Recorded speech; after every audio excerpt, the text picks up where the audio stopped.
Hello, আশা করি ভালো আছেন। আজকের ভিডিওতে আমরা আইএলটিএস স্পিকিং টেস্ট নিয়ে আলোচনা করব। স্পিকিং টেস্ট আমরা কিভাবে প্রিপারেশন নিতে পারি, এটা আমরা একদম এ টু জেড প্রিপারেশন প্ল্যানটা দেখব, ঠিক আছে? আমরা অনেকেই রাইটিং পারি, লিসনিং পারি, রিডিংটাও পারি, বাট স্পিকিং এ আমাদের মুখে জড়তাই কাটে না। সো আমরা কিভাবে স্টার্টিং করব এবং আস্তে আস্তে আমাদের একটা অ্যাবিলিটি ইনহ্যান্স করব স্পিকিংটা ভালো করার জন্য। একদম প্রথম যে স্টেপটা সেটা হচ্ছে আন্ডারস্ট্যান্ড দা কোশ্চেন্স। প্রথমে কোশ্চেন গুলো আমাদেরকে বুঝতে হবে যে কোন ধরনের প্রশ্ন আসে। দেন অ্যাসেস ইউর অ্যাবিলিটি। আপনি কোথায় আছেন, আপনার অ্যাবিলিটি কোথায় আছে।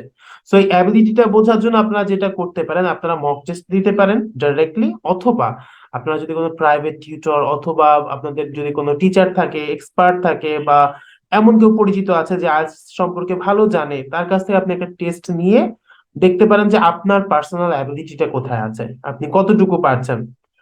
দেন ইজি স্টার্টিং। আপনি স্টার্ট করবেন, ইজি স্টার্ট করবেন, সহজে স্টার্ট করবেন, প্রথমে খুব কঠিনে যাবেন না। দেন এটাকে কন্টিনিউ করতে হবে। চলুন আমরা একটু ডিটেলসে বুঝি। একদম প্রথম পয়েন্টটা হচ্ছে কোশ্চেন্স বোঝা। দেখেন এখানে কিছু ডেমো কোশ্চেন আমি রেখে দিয়েছি। Do you have any hobbies or interest? তো আমাদের তিনটা পার্টে হবে। প্রথম পার্ট যেটা, এখানে আমাদের 7 থেকে 10টা প্রশ্ন করে। এখানে আমাদের হবি নিয়ে প্রশ্ন করতে পারে, আমি কোথায় বসবাস করি, আমার এডুকেশন, আমার দেশের খাবার দাবার, যে কোনো কিছু, হ্যাঁ, এগুলো নিয়ে প্রশ্ন করতে পারে কোশ্চিন ওয়ানে। বাট কোশ্চিন গুলো এরকমই হবে। How often do you engage in your hobbies? আমি সাধারণত কখন কখন তোমার হবি গুলো এঙ্গেজ হও, মানে করো, পালন করো। সাপোজ আপনি ক্রিকেট খেলেন, কখন কখন খেলেন, এরকম একটা প্রশ্ন আর কি আসতে পারে। সো এরকম করে আপনাদেরকে 7 থেকে 10টা প্রশ্ন করবে, যেগুলোর উত্তর সাধারণত ছোট হবে, খুব বেশি একটা বড় হবে না, হ্যাঁ। দু একটা ডিমান্ড থাকতে পারে বড় করার, বড় করলে সেক্ষেত্রে প্রশ্ন কমাই দিবে। সো কোশ্চিন ওয়ান গেল। দেন কোশ্চিন টু তে এরকম আপনাকে একটা টপিক দিয়ে দিবে। দেখেন এখানে একটা টপিক দেওয়া আছে, describe a hobby you enjoy doing in your free time. একটা হবি নিয়ে কথা বলো যেটা তুমি তোমার এনজয় করতে করো তোমার ফ্রি টাইমে করতে।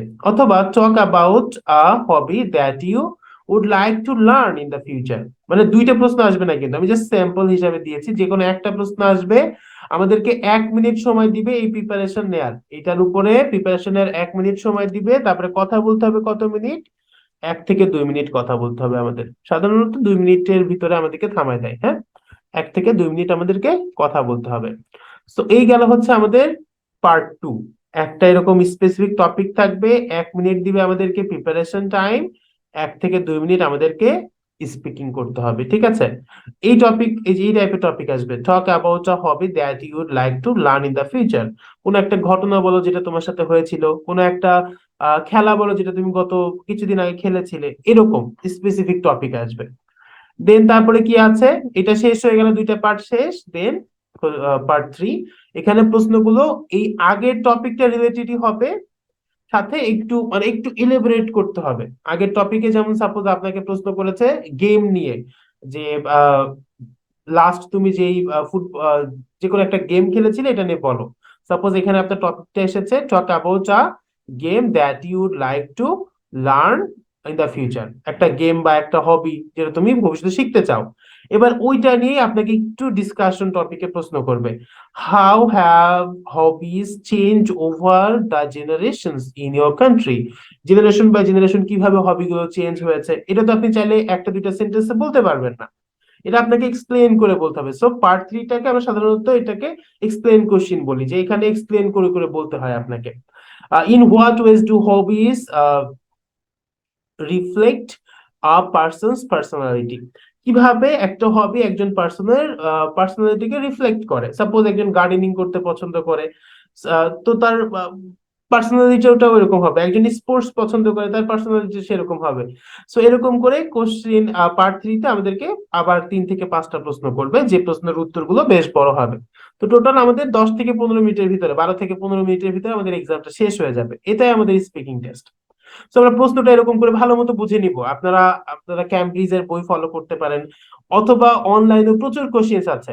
তো এই প্রশ্নগুলো আপনারা বের করে প্রথম প্রশ্নগুলো বুঝে নিবেন, তারপর আমি যেই সিস্টেমটা দেখালাম এটা ফলো করবেন। প্রথমে এই প্রশ্নটা বুঝে নেওয়ার পরে আপনারা একদম ইনস্ট্যান্ট যেটা করতে পারেন, আমাদের চ্যানেলে কিন্তু হচ্ছে ই আছে,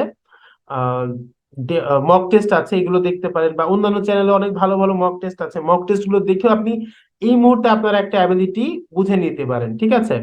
দেন ইজি স্টার্টে কি করবেন, আপনি সহজ প্রশ্ন দিয়ে শুরু করবেন। সহজ প্রশ্ন কোনগুলো, যেমন হচ্ছে এখানে কি লেখা আছে, একটা সহজ প্রশ্ন, হ্যাঁ আছে, where do you live, what is your favourite food, game, colour, people.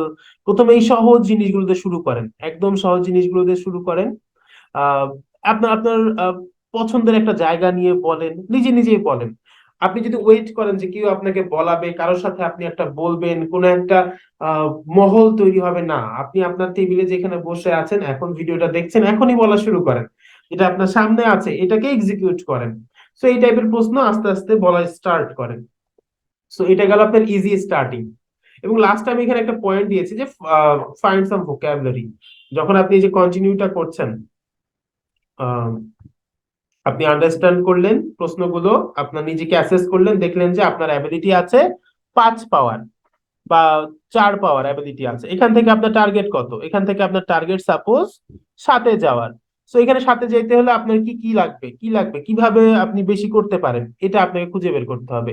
এটা যে যেভাবেই বলে দিই, এটা যদি এক্সপার্টরা বলে দেয় যে তুমি এই জায়গাতে কাজ করো, এটা হেল্প করতে পারে। অথবা নিজেই দেখলেন যে কোথায় সমস্যা, সবকিছুতে আসলে আপনি যদি ইংরেজিতে দুর্বল হন, আপনি কিন্তু একা একা করতে পারবেন না। তো এক্সপার্টদের প্রয়োজন হয় অনেক সময়। সাপোজ আপনার কোনো ভাই আছে যে ভালো রেজাল্ট করেছে, বা কোনো একজন টিচারের কাছে আপনি পড়ছেন, তার কাছ থেকে আপনি হেল্পটা নিতে পারেন। যে আমি 5 পাওয়ার অ্যাবিলিটি তো আছে, বা মক টেস্ট দিলে ওইখানেও ওনারা অনেক সময় ফিডব্যাক দিয়ে দেয় যে আপনি ভোকাবুলারিটা একটু ভালো করেন, আপনার ফ্লুয়েন্সিটা একটু বাড়তি করেন, হ্যাঁ, এরকম করে।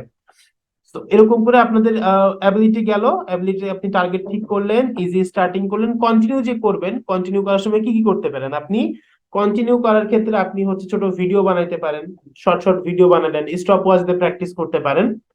অ্যান্ড মক টেস্ট আমি প্রিফার করি, মক টেস্ট দেওয়া খুব ভালো। মক টেস্ট দিলে যদি টিচার ফ্রেন্ডলি হয়, সে অনেক ইনসাইট বলতে পারে যেখানে এখানে সমস্যা হচ্ছে। এন্ড লাস্ট যে পয়েন্ট আমি বললাম যে ফাইন্ড সাম ভোকাবুলারি, স্পেসিফিক অল্প দুই একটা ভোকাবুলারি টপিকের জন্য আপনি রাখতে পারেন। যেমন এখানে এক্সোটিক কোন একটা জায়গাকে সুন্দর করে, বা কোন একটা গানের ঈদ হচ্ছে হচ্ছে কনসার্ট হচ্ছে, সেখানে আপনি বলেন এক্সোটিক। তারপরে হচ্ছে ম্যাগনিফিসেন্ট ল্যান্ডস্কেপ, অনেক সুন্দর একটা জায়গা, হ্যাঁ, ল্যান্ডস্কেপ বললেন। রিলেশনশিপ অফ ট্রাস্ট, এই ধরনের কিছু শব্দ আপনাদেরকে আইডেন্টিফাই করতে হবে। এগুলো কোথা থেকে পাইতে পারেন, এগুলো হচ্ছে আপনি ওয়েবসাইটে সার্চ করতে পারেন। এগুলো আপনি ব্যান্ড 9-এ যারা স্পিকিং মক টেস্ট দিয়েছে তাদের এখান থেকে শুনে করতে পারেন। আপনাকে স্পেসিফিক কোনো বই এভাবে দিবে না যে এই ভোকাবুলারি গুলো মুখস্থ করো। আপনি একটা পার্টিকুলার টপিক ধরলেন, সেই টপিকে ভালোভাবে বলার জন্য কিছু ভোকাবুলারি আপনি আইডেন্টিফাই করলেন। আপনি তো হাজার হাজার ভোকাবুলারি মুখস্থ করতে পারবেন না। সাপোজ আপনি একটা জায়গা নিয়ে কথা বলবেন, তো আপনি যদি এই দুইটা ভোকাবুলারি ব্যবহার করেন, যে এক্সোটিক এবং ম্যাগনিফিসেন্ট ল্যান্ডস্কেপ, আপনার অবশ্যই ব্যান্ড স্কোরে ইম্প্যাক্ট ফেলবে। তো এরকম করে ছোট ছোট পয়েন্ট গুলো আমাদেরকে ধরতে হবে এবং প্র্যাকটিস করতে হবে।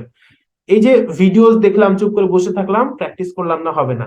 সো আশা করি আপনারা প্র্যাকটিস করবেন, এই ধরনের টপিক গুলো খুঁজে বের করে নিয়ে ক্যামব্রিজ ফলো করতে পারেন। ক্যামব্রিজ বেস্ট, সবসময় বেস্ট।